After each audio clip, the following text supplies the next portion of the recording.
In other news, President Trump is threatening a federal takeover of D.C. after police say a former DOGE employee was brutally beaten in the nation's capital. Truly unbelievable. Lucas Tomlinson joins us live in Washington. Lucas, these type of attacks have been happening for years now. They sure have, Lawrence. Good morning also to Ainsley and Griff. For those eating breakfast, the image that we just showed you and we're about to show you again is tough to watch. The 19-year-old former DOGE staffer known as Big Balls was beaten by a violent mob of minors in the nation's capital in a popular part of town, according to police. A 15-year-old man and a 15-year-old woman were arrested and charged with unarmed carjacking. The attack prompted President Trump to post, "Crime in Washington, D.C. is totally out of control. Local youth and gang members, some only 14, 15, and 16 years old, are randomly attacking, mugging, maiming, and shooting innocent citizens. The most recent victim was beaten mercilessly by local thugs." Trump warned if crime is not dealt with properly, he may be forced to take over. Somebody from DOGE was very badly hurt last night. You saw that. A young man who was beat up by a bunch of thugs in D.C. And either they're going to straighten their act out in the terms of government and in terms of protection, or we're going to have to federalize and run it the way it's supposed to be run. Now, this summer, Edward Coristine, the former DOGE lieutenant known as Big Ball, spoke to our own Jesse Waters. Elon Musk reacting to the attack on his platform X, saying, quote, "A few days ago, a gang of about a dozen young men tried to assault a woman in her car at night in D.C. A DOGE team member saw what was happening, ran to defend her, and was severely beaten to the point of concussion. But he saved her. It's time to federalize D.C." Here's a look at those recent attacks this summer. Back in May, a House staffer was the victim of an armed carjacking in the Navy Yard next to Nats Park. In July last month, a congressional intern was murdered in a crossfire from a drive-by shooting. And now, Big Balls left bloodied after this attack. President Trump says he wants gang members over the age of 14 to be prosecuted as adults, guys. Did the people who allegedly attacked him, did they know that he was a part of DOGE, or was it just because he was trying to help the lady that was being attacked? The latter, Ainsley. It appears this attack happened about 3 a.m. on Sunday, early morning. It happened on 14th Street, just north of Le Diplomat, other popular restaurants in Washington. It's probably one of the most popular parts of town, Ainsley. It appears to be because Mr. Coristine stepped in to try to save this woman from being carjacked, which he was successful in that endeavor. He was attacked for stepping in. He did also save his girlfriend, who he put in his car before stepping in. Wow. Y'all be careful in D.C. Griff lives there, too. Yeah, Lucas, thank you very much. And to Lucas's point, this happened in Logan Circle, very popular area. And Ed Coristine, also known as Big Balls, really stepping in to stop that carjacking. Look, I've lived in D.C. for 35 years. And while the data, the crime data is trending down right now overall, we do have a serious problem with juveniles because 100%. They're getting out. They know they won't be held responsible. That's why President Trump is sounding off on it. And, you know, this is yet another example of what is wrong about D.C. Pressure now on Mayor Bowser will be to try and prosecute these juveniles who are under 18 to stop committing these crimes. It's a huge problem. It's not just the carjackings. It's not just the assaults on people. It's not just the armed robberies there.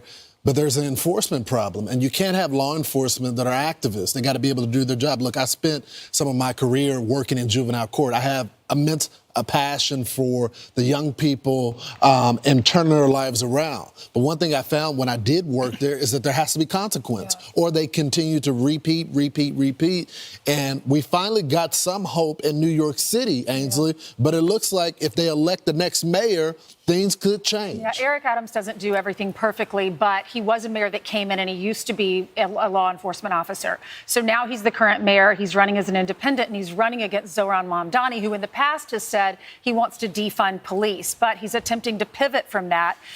He was commenting yesterday. We're going to play that soundbite in just a minute after we show you these stats, because it looks like under Eric Adams and our police commissioner, the crime in New York City is down almost 5% from where it was last year. Look at the murder numbers are down almost 26%, robbery down almost 12%, felony assault down 1.4%, burglary almost 4%, auto theft almost 4%, and transit crime 2%, shooting incidents down 21%. You got to give credit where it's due, because as someone that is a part of law enforcement and talk with sources all the time, there was a question mark by Eric Adams' name, because although he was a cop, he was critical of cops in the past. But if you talk to cops today, they say he's been one of the most pro-law enforcement cops they've seen in the last decade in New York City. And the proof is in the pudding. And I believe that the numbers would be down even more if you had DAs within the city that would be just as aggressive as the cops. So the cops are doing their job arresting these people, but a lot of these DAs are letting them back on the street. But even with the enforcement, you see the numbers going down. Yeah, and here Griff, in the city. it's very rich that Mom Donnie goes to this event yesterday talking at the NYPD, right, or with the NYPD. Well, he has to recognize the numbers. Here's what he said. I'm thankful for the reduction in crime across our city, and also to see it as part of nationwide trends where we're seeing much of the same, and the knowledge that we still have more work to do. It's important to celebrate that which has been done, that which has been achieved, and also know that we continue to strive for a city that is free from the kinds of mass shootings that we saw last week, that is free from the violence that still afflicts far too many New Yorkers. But the New York Post editorial board is not buying it for a second. Here's what they write. They say the tide can readily turn back if Mamdani wins in November, even if he's abandoning his years of anti-cop, anti-policing, anti-NYPD rhetoric. He's still pushing extremist policies well to the left of de Blasio's. For Mamdani and his movement, the great tragedy is that cops are arresting people again, hand him the keys of Gracie Mansion, and he'll put a stop to that. Well, it's going to change overnight. You're going to have law enforcement officers that quit the moment that he becomes mayor because of his rhetoric toward them. He talks about getting rid of the anti-crime unit. I'm sorry, not the anti-crime, the special response group, which handles a lot of suicide situations. Anytime there's a barricaded subject, they're a New York SWAT team, and he wants to get rid of them. So you're going to put basic beat cops in terrible situations when they don't have the necessary training to be able to deal with those situations. So it's just not smart. According to this New York Post article, it talks about how these results, crime being down in our city, is because of Eric Adams' pro-police policies. People are worried if Mamdani is elected, will we see crime going back up again like it was under Bill de Blasio? Because shooting victims peaked at over 1,000 for the first 7 months of 2021 when de Blasio was our mayor, after he shifted over $1 billion away from the NYPD and then declined to hire more cops. You know, Ainsley, these fears, though, are not just here in New York. It's coast to coast. Right. Out in Seattle, longtime progressive activist and Mamdani-style candidate Katie Wilson is challenging the incumbent mayor, Bruce Harrell. They're facing off now in Seattle's mayor election. You can see how close it was. The top two advance, but excuse me, Wilson is not backing down from sort of her socialist positions. Here's a little bit of her in her primary win last night. Voters stand with our vision of Seattle's future, a city with social housing, a city with fast, reliable public transit, a city with universal child care, unsheltered. A city where you do not need a six-figure income to feel at home. These results also show us what we all see with our own eyes. Bruce Harrell is doing a bad job. So this candidate, who's a radical, this is some of her policies. She wants to Trump-proof Seattle. I don't know how you do that when he's the commander-in-chief. He's the elected president of this country. Combat federal policies targeting immigrants and refugees. That essentially says that she's an anti-laws on the books. She doesn't want ICE there. Use progressive revenue to fund services funded by the federal government. Defend access to reproductive health care, gender-affirming care.